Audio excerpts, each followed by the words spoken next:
A questão do preço, eu vou até contar aqui uma historinha que aconteceu com a gente, que, assim, eu já trabalhava com a questão da vidrofusão já há algum tempo, quando eu conheci a Gi. Certa vez, quando a gente decidiu fazer acessórios, então a gente combinou o seguinte, ó. Como eu, Evandrinho, conheço mais a técnica, então eu produzo os pingentes, e como você tem mais um conhecimento sobre o mercado, você leva... Na realidade, assim, um pouco antes disso, quando de fato a gente decidiu que a gente ia trabalhar junto com isso, quem conhece um pouco da história sabe que o nosso primeiro contato foi quando a gente executou um projeto que se chamou Arte em Vidro, que a gente ensinou a técnica do fusing em garrafa de vidro para deficiente intelectual e os seus familiares. Nessa época, eu não sabia a técnica, só, no caso, o Evandro que sabia. Como a gente ia executar esse projeto, eu falei para o Evandro, eu não sei nada. Como que eu vou ensinar uma coisa se eu não sei? Como que eu vou correr atrás de uma coisa ou tentar parceria para executar o projeto sendo que eu não sei nada? Então o Evandro teve que me ensinar a técnica, né? Então, quando a gente começou, beleza, passou esse tempo, eu aprendi, e aí quando a gente começou, os dois faziam tudo. Então, assim, eu fazia os pingentes e fazia a base, e o Evandro fazia o pingente e fazia a base.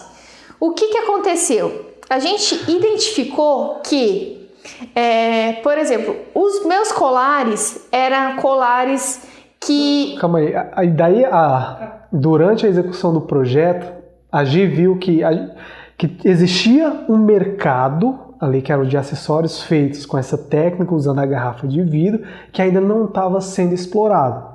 Então ela falou, opa, bora atuar ali. E aí sim.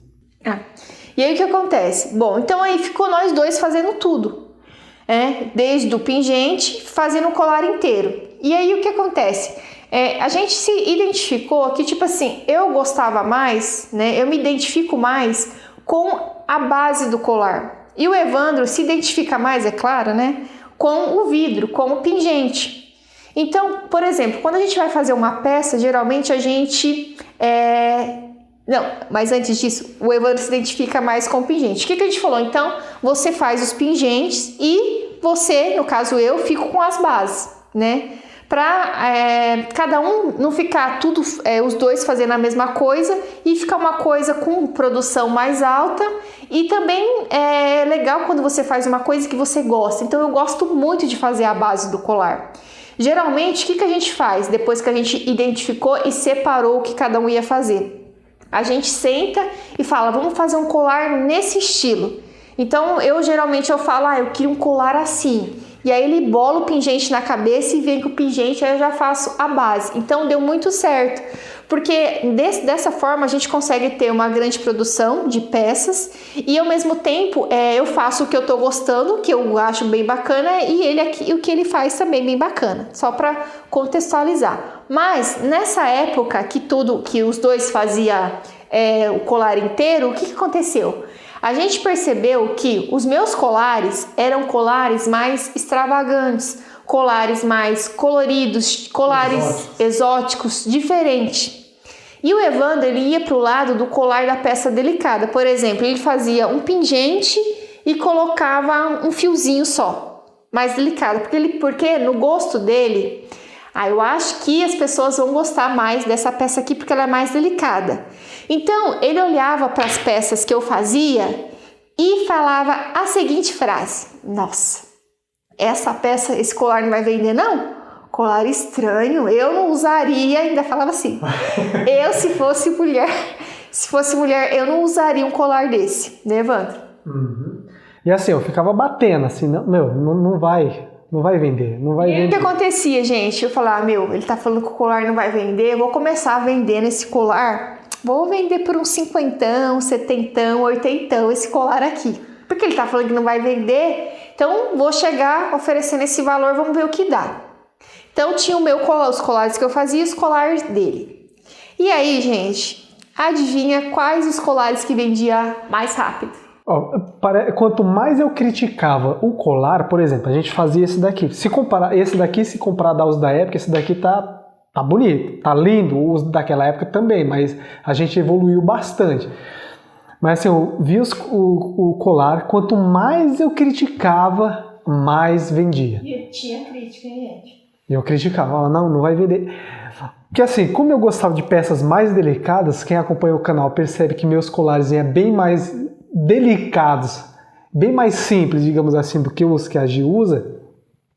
Eu pensava, vai vender mais, tem pessoas que vão gostar mais do colar delicado. Mas quando ela vinha e falava, Evandro, eu tive uma ideia de pingente bem interessante. Aí vinha com uma ideia de pingente que tinha mais ou menos 10 centímetros por 7 de tamanho. Pensava, é impossível. Fora a base, que era bem... Fora a base, que também ia chamar bastante atenção. Pensava, não, é impossível, isso aqui não vai vender. Mas faz. Eu falava, tá, faço. Fazia. No dia seguinte, ela voltava com o dinheiro. Não, calma, que eu vou contextualizar. Beleza, aí a gente fazia aquele monte de colar e tal. Ele já olhava pra minha cara e falava, eu não compraria. E dava risada. Gente, e olha, ainda bem que eu fui teimosa nessa época. Eu falei, mas faz. E assim, qualquer lugar que eu ia, eu levava meus colares. Independente do lugar, se eu ia falar com mulheres empreendedoras, independente de onde eu ia, eu levava. Se eu ia fazer curso, eu levava. Sabe quando... E aí, né, como eu falei, eu vendia bem baratinho, 50, 70, 80 reais. Por quê? Porque o Evandro falava que não ia vender, que o colar era isso, que ele não usaria. Então... De certa forma, eu acreditava que não valia. Então eu falei, então eu vou começar vendendo por esse valor. E aí, enfim, gente, quando ele começou a acreditar que os colares eram vendáveis, que eu conseguiria vender. Um dia eu fui num evento, né, levei os colares e no meio do evento, né, conversando com uma turma ali de mulheres e tal, eu falei, eu faço isso e peguei, saquei os bichos da bolsa e coloquei em cima da mesa o colar. Praticamente o evento praticamente parou, acho que tinha umas 30, 40 mulheres. E aí fez aquele boom, veio a mulherada tudo na mesa, eu quero esse, eu quero aquele, eu quero ele, foi pegando. Eu não dava conta nem de saber quem já tinha pago, quem não tinha pago. E aí eu cheguei em casa com um monte de dinheiro, né? Fora isso, na época não tinha Pix. Fora isso, o pessoal depositando dinheiro na minha conta, né? E cheguei e mostrei, aqui tá o resultado da venda dos colares. Tá? E assim, aí, gente, o que acontece? Calma aí, só... E assim, ela trouxe, além dos dinheiro, trouxe os colares que eu tinha feito. Nossa! Os colarzinhos que eu falava, esse daqui vai vender. Ela trouxe tudo. Vendeu só os que ela fez. E nessa época, gente, só para contextualizar, quem já conhece a gente sabe um pouco da história. Nessa época, eu tinha pedido as contas do trabalho que eu tava na época. Eu fazia faculdade de marketing. A minha faculdade estava atrasada porque eu tinha saído do emprego, então as contas estavam acumulando. E aí eu fui nesse evento, tipo assim, para mostrar as peças e ao mesmo tempo para ver qual que era a reação das pessoas quando você mostrava uma peça que era uma garrafa de vidro, né? Então a gente estava meio que pesquisando, vendo como é que ia ser a recepção das pessoas quando a gente falasse que aquilo ali era uma garrafa de vidro, né? Porque hoje em dia não mais, assim, ou muito pouco, mas antes tinha uma crença de quando você fala que essa peça é uma peça feita com material reciclável, tem um certo preconceito. Então a gente estava meio que... Hoje em dia, dependendo do lugar, ainda tem. Tem, mas é difícil de encontrar, pelo menos como eu não vibro nessa sintonia mais, é difícil de eu olhar para a pessoa e a pessoa olhar com um cantinho de boca falando... Até porque é diferente quando eu falo, pego uma podem brigar comigo, mas é verdade. Pego uma latinha de manteiga e enfeito ela e falo, isso aqui é uma peça reciclável, que eu utilizei um material reciclado, e pego um colar desse aqui que falo que isso aqui era uma garrafa de vidro. Por quê? Porque tem um design, um diferencial. Enfim. Mas, na época, a gente estava fazendo esse teste. E aí... Validando já os testes. Que você chegava já com um monte de dinheiro dos seus colares e os meus colares sem nenhum dinheiro. E aí, então, nessa época que eu já tava, como eu tava falando, né? Eu tava com a minha parcela da faculdade atrasada, porque eu tinha saído do serviço e tudo mais. Eu cheguei em casa já de noite, feliz da vida, com um monte de dinheiro. Mostrei pro Evandro e falei, aí ó, o resultado do nosso trabalho, né? E aí, adivinha, eu tinha vendido todos os meus colares e nenhum colar dele. Conclusão, o que eu quero dizer com isso? Primeiro que você não deve escutar as críticas que você recebe. Por mais que a pessoa que está criticando mostre entender bastante do assunto. Por mais que a pessoa que esteja te criticando... Pessoal, tá doendo eu falar isso aqui. Seja seu esposo, não ligue, tá? Faça mesmo assim, tá? Então isso é um ponto que eu quero abordar aqui, faça. O segundo ponto é teste. Eu sabia que vendendo as peças por R$50 eu não ia ter lucro, eu ia ter pouquíssimo lucro. Vendendo por R$70 também ia ter pouquíssimo lucro. Mas mesmo assim eu fiz e testei. Aí eu fui participar de um outro evento, tinha aquelas mulheres e mais algumas. E aí, eu não vendi mais os colares nem por 50 nem por 70 reais. Eu já subi o ticket médio das peças. Era 80 e 120 reais, tá? Porque eu sabia que valia. No próximo evento, eu já não vendia mais por 120. Era 150, 200 reais, tá? Então, preço é uma questão, envolve muita coisa, tá? Mas não olhe para sua peça, porque assim, gente, o Evandro era muito assim. Ele, como ele é o professor, ele olhava para a peça e não via muito valor, porque era uma coisa que ele fazia assim. Eu sou a moça do marketing, eu fiz marketing, eu vi e via valor naquela peça. Eu pensava, um colar desse aqui, R$120 é o mínimo que a gente tem que vender. E o Evandro não via muito isso. Então eu mostrei para ele, porque assim, as pessoas começam a acreditar na gente depois que ela vê o resultado. E aí ele viu o resultado, né, Evandro? Uhum. E aí a gente começou a precificar corretamente as peças, ver o valor que a peça tem. Então isso você vai saber como? Na prática, né? Você tem que praticar, mostrar a sua peça, calcular certinho o valor. Só que, gente, uma coisa eu digo, se você oferecer, quando a pessoa vê, por exemplo, uma peça muito barata, ela não dá valor. Então não tenha dó de cobrar o valor justo para sua peça. Não, é esse o valor. Por quê? Por causa disso. Você contextualiza para o cliente, explica o porquê que aquilo é aquele valor. Se possível, fala o processo. Já teve eventos que a gente participou, que a gente colocou uma tela onde a gente mostrava um pouco do processo. Porque assim, não é uma peça rápida de fazer, é demorado de fazer. É uma peça única, exclusiva, é mão a mão. Tipo assim, você faz aquele detalhezinho, faz aquele outro detalhe, a pessoa entende o valor que aquela peça tem.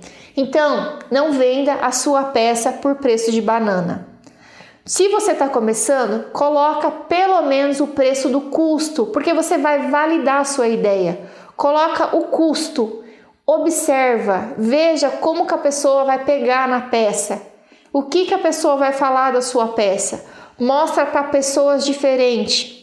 Não, se possível, não mostra para ninguém da sua família. Por quê? Se a pessoa gosta muito de você, ela não vai falar que a peça tá feia. Vai falar que tá bonita por dó. Vai falar que tá bonita. Agora, se a pessoa não gosta de você, acho difícil alguém da família não gostar, né? Mas enfim.